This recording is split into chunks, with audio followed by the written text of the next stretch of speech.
Friends, today we are entering a new year, a year filled with God's graces and blessings, a year of opportunities to make things right and pleasing to God, our Father and Creator.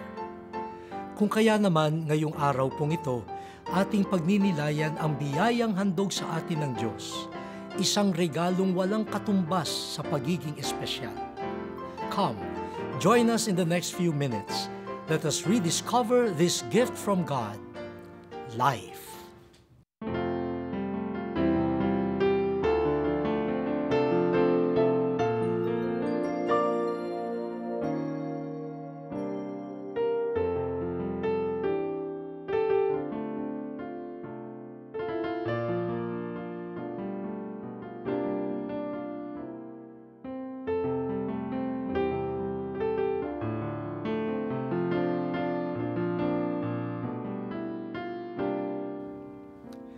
Over the holidays, I know all of us received presents from our loved ones, some big, some small.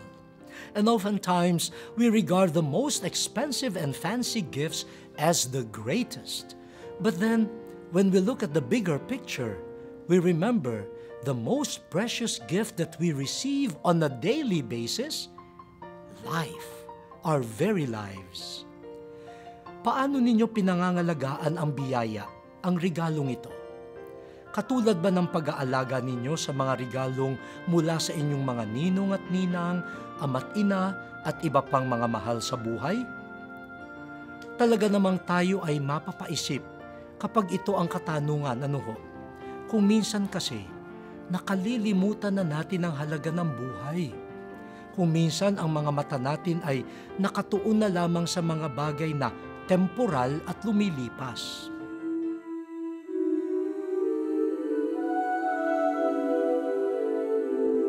Pero bakit nga ba napakahalaga ng buhay? Dahil ito ay handog ng Diyos, bigay ng Diyos. Dahil ito ay mahalaga sa Diyos. Sa Kanya at wala ng iba, ito nagmula. Life is precious because it is God's gift.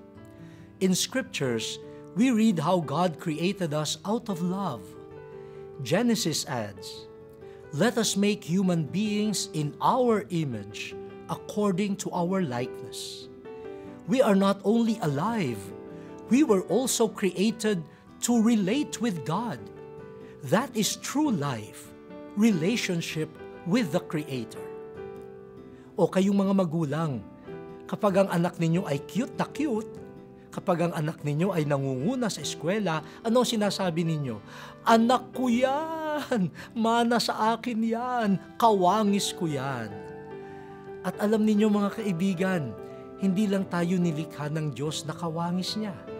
Hinirang pa niya tayo upang maging tagapangalaga, tagapangasiwa ng kanyang mga nilikha. We are so precious that God created us in His image and entrusted us with the care of His creation.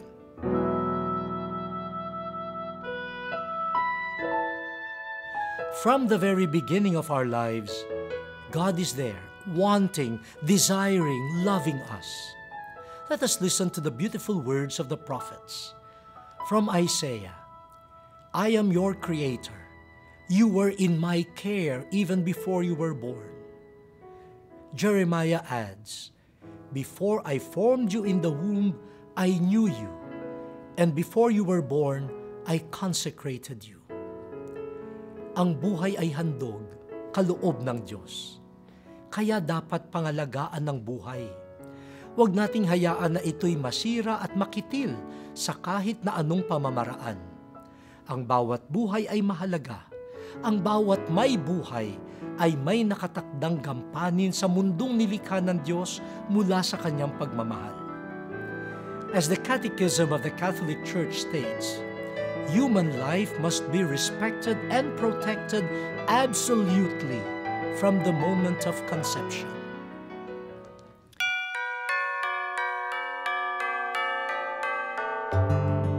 In our church, we have an important document that is concerned about life, Humanae Vitae.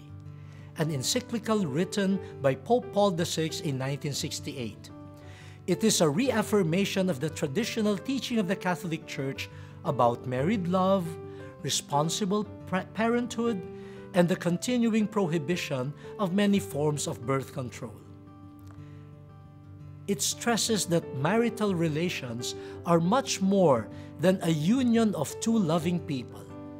They constitute their loving union also with the loving God.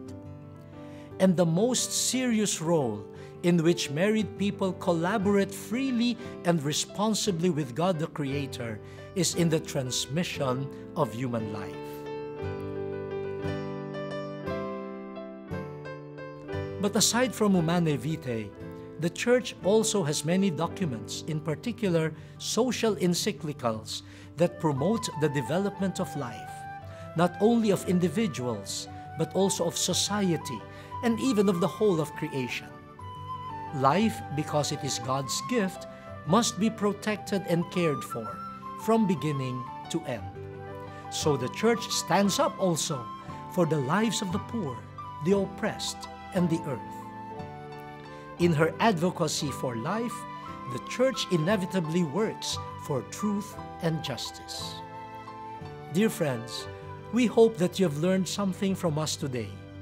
Life is precious because it is God's gift. And God created us for a certain purpose, for a certain mission. Each of us has a role in God's creation. Each must value and promote life.